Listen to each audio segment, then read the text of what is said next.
The galaxy was full of noise. Fleets clashed in the dark between the stars. Cannons roared, missiles lit up the black like falling suns, and broken ships drifted as burning graves. Every alien empire fought for control, but none found victory. The war dragged on with no end, only more ruin. For the Galactic Council, it was a show of power. They believed order would come when the strongest empire crushed the rest, and in their halls, humans were not even part of the talk. Earth was seen as small, weak, too young to matter in such a vast arena, but whispers had already begun to stir. Out on the edge of space, near a ruined system where 3 suns had long since died, fleets gathered once more. Warships filled the void, thousands upon thousands of them from every corner of the council. They waited for the signal that would start another battle. The system's broken planets cast long shadows, and the wrecks of older wars floated silent, like ghosts watching. The living repeat the same mistake. Commanders of many species stood tall on their bridges, their voices sharp with arrogance. They spoke of numbers, strategies, formations. They laughed about how quickly the fight would end. None of them cared about the human ships that sat far behind, small escorts, old cruisers, nothing worth notice. To them, humanity was only a shadow, hiding in the corner of the galaxy, useful only as traders and observers. And then something changed. It began as a ripple on sensors, a distortion at the edge of the system. Technicians reported an anomaly, but commanders brushed it aside. Strange signals were common here, where gravity was broken by ruined stars. Yet the ripple grew. It spread across screens, bending readings, shaking instruments. A flash of blue, light split the void. Space itself seemed to fold inward like fabric tearing open, and from that wound, a shape began to emerge. At first, no one could understand what they were seeing. The object was too large, too slow, its silhouette blocking entire constellations behind it. The laughter stopped on alien bridges. Silence spread heavier than any command. The ship kept coming, sliding out of hyperspace with endless weight. Engines glowed like captured stars, white blue light pouring across the battlefield. It was not a cruiser. It was not even a battleship. It was something far beyond, something so massive that even the oldest empires could not claim to have built its equal. A dreadnought. Alien commanders shouted orders, demanding scans, searching for codes. None came. The hull was black steel, layered and scarred, yet lined with glowing red marks that cut across it like the veins of a beast. Gun batteries lined its sides, each one larger than a destroyer. Towers rose along its spine, bristling with weapons that could tear moons apart. It moved with calm power, as if it had no fear of the thousands of ships now staring at it. The comms filled with whispers. Some thought it belonged to an old empire, maybe a forgotten relic from ancient wars. Others feared it was a weapon left by a vanished race. But then the truth arrived like a blade through the dark. Identification codes confirmed the impossible. The ship was human, built on Earth. The word spread like fire. Humanity. That single word froze admirals in their chairs and made soldiers clutch their seats. Humanity, the species they had mocked as weak, had built a monster. A ship larger than cities, heavier than fleets, armed with weapons that no one had ever seen before. And it was here, in the war zone, moving toward the center of the fight. Alien. Crews watched with wide eyes as the Dreadnought passed. Its engines shook debris from old wrecks. Asteroids cracked as the shockwave rolled across them. The ship's shadow stretched for miles, swallowing smaller vessels whole. No shot was fired, yet every fleet in the system felt the same thing. Fear. On the Council's secure channels, voices argued in panic. Some demanded the human vessel be stopped at once. Others warned that it was too late. And still, the Dreadnought, advanced, silent, steady, unbroken by the chaos around it. One by one, weapons turned to aim at the giant. Turrets powered up, missiles locked on, targeting systems buzzed. Every commander waited for someone else to fire first, yet none dared. For the longer they stared, the more they felt as though firing would not matter. That Dreadnought looked, less like a ship and more like judgment itself carried on steel wings. And then came the silence. The battlefield, once alive with noise, fell into stillness. Alien crews stopped shouting. Commanders stopped boasting. Even the constant hum of comms grew faint. All of space seemed to hold its breath, waiting for the first move. The silence was not ordered. It was born of something deeper, an instinct every species shared. The instinct of prey when the predator arrives. The gathering storm had come, and it carried the name of humanity. The Dreadnought drifted into the war zone with the patience of a mountain sliding through the sea. It did not rush. It did not swerve. It moved as if it already knew nothing could stop it. Around it, thousands of alien ships trembled between fear and rage. Some wanted to retreat at once. Others burned with pride, unwilling to let humans stand unchallenged. And in the middle of this storm, silence continued to stretch. On the bridge of a great alien flagship, the commander's skin quivered with anger. His officers stared at the human vessel on their screens, its endless black hull stretching across the stars. "Fire," he ordered at last. The word was like a stone thrown into still water. Across the battlefield, fleets unlocked their fury. The sky lit up with power. Missiles streaked forward like comets, their trails burning white. Plasma, cannons flared, painting the dark with red and green light. Beams of energy cut across the void, all focused on a single target. The Dreadnought disappeared inside the storm of fire, swallowed whole by the rage of 1,000 guns. Explosions rippled across its surface, fire blossoming like flowers. Alien crews cheered as the Dreadnought vanished under the rain of destruction. They imagined it breaking apart, torn into pieces, its wreck drifting with the rest of the ruins. For one moment, pride returned to the fleets. They had faced the human monster. They had destroyed it. Then the smoke cleared. The Dreadnought was still there. Its shields glowed like bending glass, ripples of blue light dancing across its hull. The endless storm of weapons had left nothing but scratches on the surface. The giant kept moving forward, unharmed, unstoppable. Cheers died in alien throats. Officers stared in disbelief. Commanders shouted for stronger fire, more weapons, more ships. The order spread again. The second storm was greater than the first. Beams thicker than towers slammed into the Dreadnought's sides. Nuclear warheads bloomed in waves of fire. The void itself seemed to tremble under the fury of the attack, but the Dreadnought did not fall. It slowed only slightly, as if brushing off dust. Then its weapons came alive. The first sound was low, almost like thunder heard from far away. The barrels along its sides glowed with white light. The towers, on its back, turned and locked with perfect calm. Then the ship spoke in fire. A single beam tore across the battlefield. It was not bright. It was blinding, so pure that every eye had to look away. The beam passed through an entire alien formation, and when the light faded, nothing remained. Hundreds of ships gone in a single breath. Not broken, not burning, erased, as if they had never been there. The battlefield froze. Alien crews whispered, in terror. They had seen ships destroyed before, but never like this. Never so clean, never so absolute. The Dreadnought's weapon was not war. It was judgment. The giant fired again. This time, a rail of metal slugs roared from its cannons, moving faster than light itself.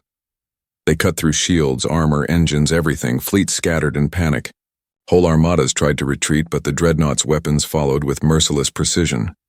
In minutes, the balance of the war zone was broken. Ships collided in their rush to escape. Commanders screamed for order, but fear was stronger than any chain of command. To the aliens, it felt like standing in front of a storm that could not be outrun. On the Council's private channels, panic rose. "This is not possible," one voice cried. "Humans cannot build such a thing." Another shouted, "If we do not stop them here, they will rise beyond all of us." But none could deny what they were seeing with their own eyes. The Dreadnought was not a rumor. It was not a myth. It was here. And it was stronger than anything the galaxy had ever faced. Inside the ship, the human crew worked with silence. No celebration, no laughter. They moved with calm hands across their controls. Each shot was measured, each order spoken, with steady voices. For them, this was not revenge, not glory. This was a message written in fire and destruction. Alien ships that tried to flank the Dreadnought found themselves erased before they could fire. Those who retreated too slowly were swept aside by its railguns. The few who survived felt the weight of something greater than war. They felt the presence of a species that had waited in silence, preparing, building, watching. The Dreadnought slowed again, holding its place at the center of the battlefield. Smoke drifted across its hull like shadows. Its engines pulsed with quiet strength. And in that silence, every alien realized the same truth. The humans had not entered the war as equals. They had entered as something far beyond. The first salvo had been fired, and with it the galaxy understood that nothing would ever be the same again. Far from the battlefield, deep inside the shining chambers of the Galactic Council, panic rose like smoke from a fire. The chamber was a vast dome of crystal and steel, large enough to hold thousands, its ceiling painted with stars to remind them of their rule. Normally it was filled with calm speeches, proud voices, and endless debates. But not today.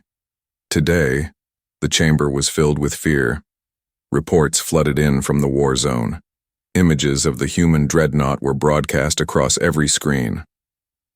Black, steel glowing engines, endless weapons, and the terrifying light of its first salvo. Council members stared in disbelief, their eyes wide, their bodies tense. No one wanted to speak, yet no one could remain silent. They should not have this, hissed a counselor with scales that glittered under the chamber light. Humans are too young, too weak. They cannot build something like this. His voice cracked as he spoke, betraying the fear beneath his words. Another, tall and cold, slammed her claw against the table. Then explain the reports. Explain why 3 fleets are gone. Explain why thousands of ships are nothing but ash. Do you think our eyes are lying? The chamber erupted in shouts. Some demanded war, others demanded retreat. Some called for alliances, others whispered of surrender. The air shook with fear. These were the most powerful leaders of the galaxy, yet their voices broke like children cornered in the dark. At the center of the chamber, the high speaker tried to restore control. His voice echoed across the dome, calm but strained.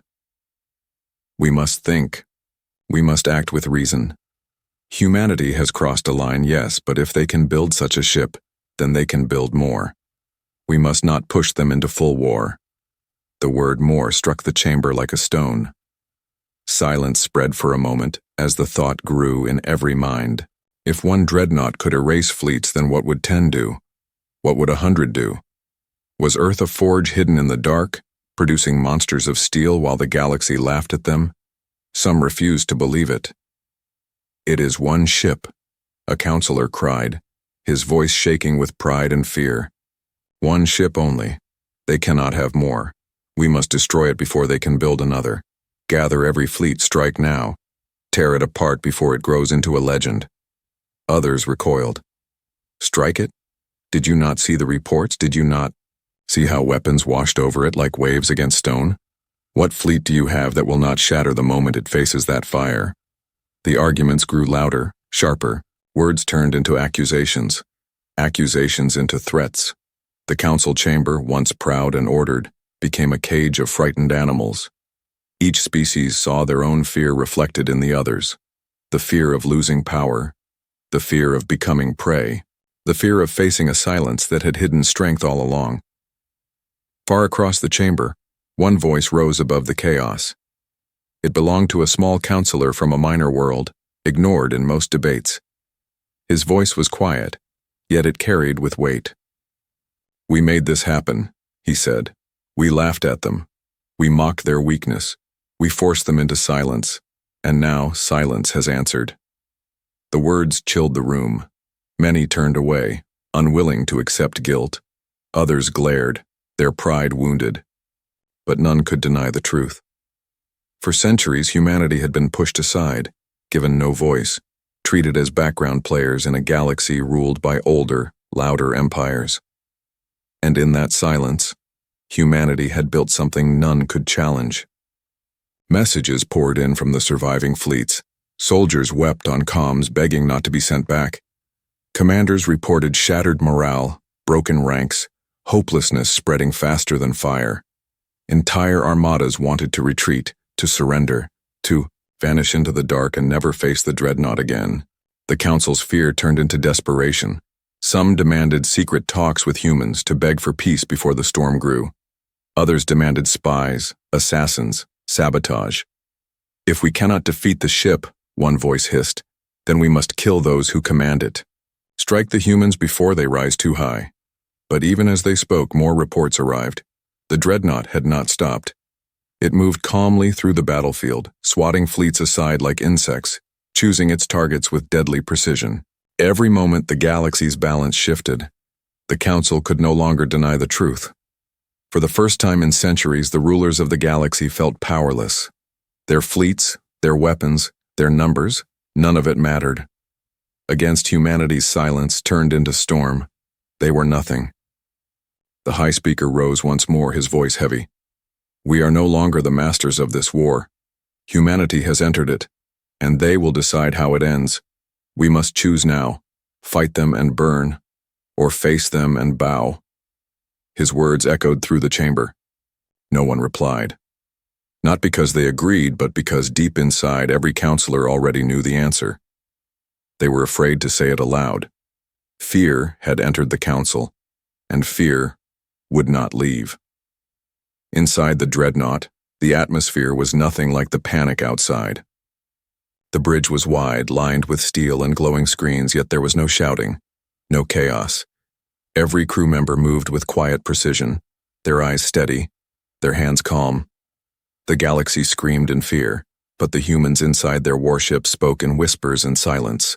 At the center of the bridge stood the captain. His uniform was plain, marked only with the symbol of Earth across his chest. His face carried no anger, no pride.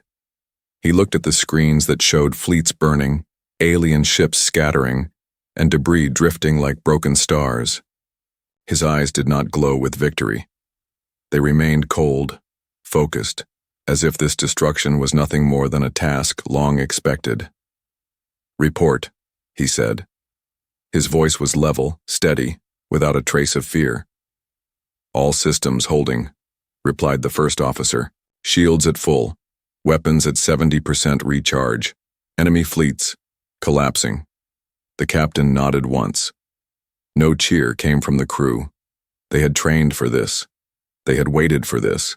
And now, as the galaxy stared in terror, they worked, like hands on a single body.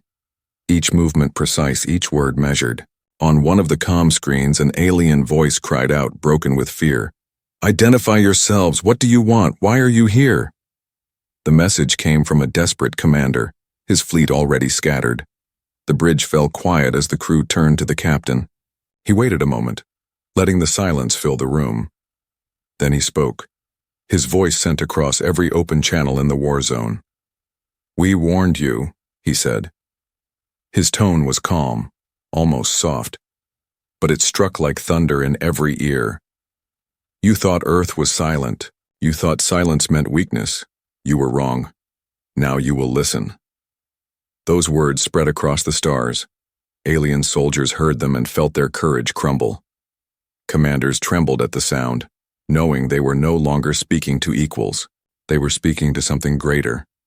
The Dreadnought itself seemed to echo those words, its engines pulsing with quiet power, its weapons glowing with restrained fire. The captain gave a single order. Target the fleets that still advance.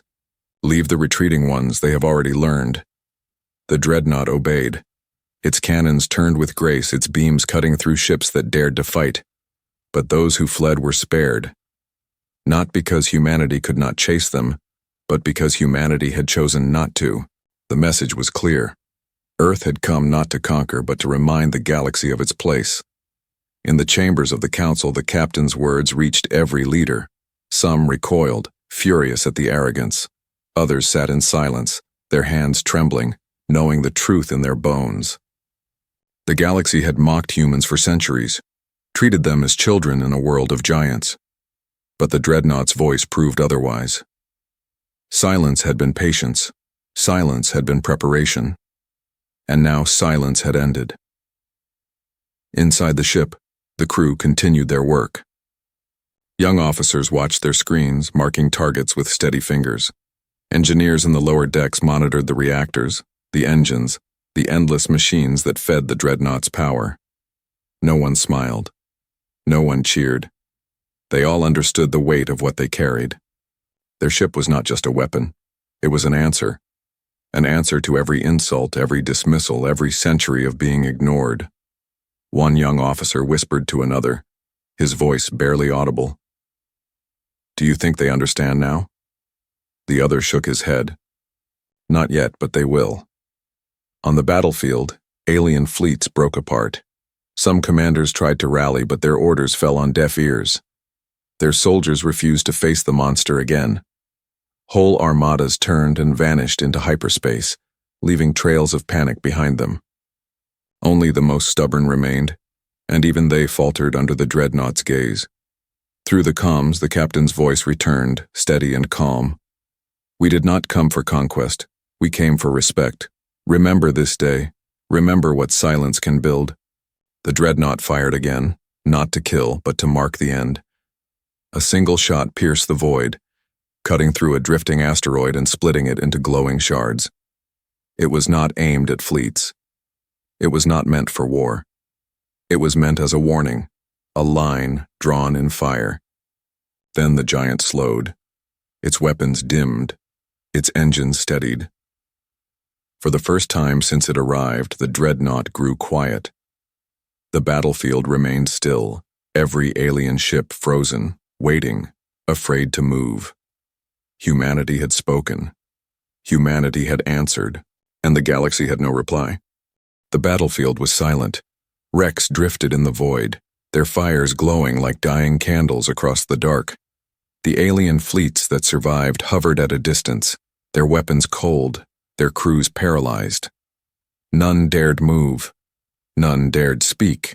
The human Dreadnought stood at the center, vast and unbroken, its black hull scarred with the light of battle but still shining with the strength of a mountain. For a long moment, it did nothing. The galaxy held its breath. Then slowly the engines flared. The Dreadnought turned away from the ruined war zone, its thrusters glowing like small suns. No words were spoken this time. No shots were fired. The giant simply moved toward the horizon, of stars leaving behind silence deeper than the void itself. Alien commanders watched, trembling, as the monster slipped into the distance. Some whispered that it was leaving only to return later, stronger, with more like it at its side. Others believed it was mercy, a final chance for the galaxy to learn. None knew for certain, but all knew one thing: nothing would ever be the same. When the Dreadnought vanished into hyperspace, a strange stillness filled the battlefield. It was not victory, nor was it defeat. It was the heavy weight of realization. For centuries, the galaxy had thought of humans as small, unworthy, forgettable. Now they had been forced to see the truth. Earth had not been weak. Earth had been waiting. Across the stars, news spread like fire. Soldiers who had survived told their stories in trembling voices. They spoke of the human warship that erased fleets with a single shot, of shields that bent the fury of thousands of guns, of a captain whose calm voice carried more power than whole empires. They spoke of silence broken at last and of fear that would not fade. In the chambers of the council, the leaders sat in heavy quiet. No debate echoed now, no shouts of pride, no boasting of fleets. They all knew what had happened. They all knew they were no longer rulers. They were witnesses. Witnesses to the rise of a species they had ignored too long. Some whispered about alliances. Some whispered about surrender. None dared speak of war. On distant worlds, ordinary people looked to the stars and felt the shift. Farmers on alien, fields, miners deep within asteroids, children staring at the night sky. Each heard the rumors, each saw the reports, each felt the change. The galaxy had tilted. A new shadow stretched across it, a shadow not of destruction but of strength. Meanwhile, on Earth, there was no celebration. Cities did not hold parades. Leaders did not declare triumph. The Dreadnought returned to its hidden dock, scarred but alive. The crew disembarked in silence, their faces steady, their steps calm. They had not fought for glory. They had not fought for conquest. They had fought for a voice. And now, that voice had been heard across the stars. The captain walked the length of the dock, his hands behind his back, his eyes unshaken. Reporters shouted questions. Officials begged for words, but he gave none. His silence spoke louder than any speech. The galaxy already knew the answer. Weeks passed. Wrecks from the battle were studied, and whispers turned into legends. Some called the Dreadnought the Iron Silence. Others called it the Black Judgment. To every species, it became more than a ship. It became a reminder. A reminder that silence does not mean weakness, that patience can be sharper than fire, that even a quiet world can one day rise to shake the stars. And so, the galaxy remembered. It remembered the moment when weapons fell silent. It remembered the shadow that stretched across the battlefield, larger than empires. It remembered the calm voice that said, "We warned you." Generals spoke less loudly now. Counselors debated with unease. Armies trained with the thought that one day they might face that silence again. And in every corner of space, one truth remained. Humanity had arrived. The galaxy would never forget.